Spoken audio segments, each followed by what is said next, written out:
আমি অলৰেডি সিদ্ধান্ত লৈছো যে এটা SIT হ'ব যোনে গোটেই কেছখিনি মনিটৰ কৰিব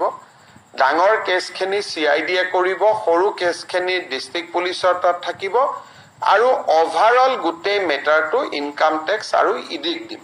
আৰু এটা সময়ত যদি প্ৰয়োজন হয় যে নহয়তো CBI কো দিব লাগে আমি CBI কো দিব পাৰিম ইয়াত কোনো আমাৰ ফালৰ পৰা কোনো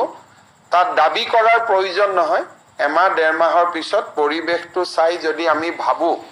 যে ই এটা বহুত ডাঙৰ জটিল কেছ আমাৰ কাৰণে দিগদাৰ তেতিয়ালে আমি তাক CBI ক পঠাই দিম কিন্তু বৰ্তমান ইতিমধ্যে অসম আৰক্ষীয়ে ED আৰু ইনকাম টেক্সক অলৰেডি বিশ্বাসত লৈছে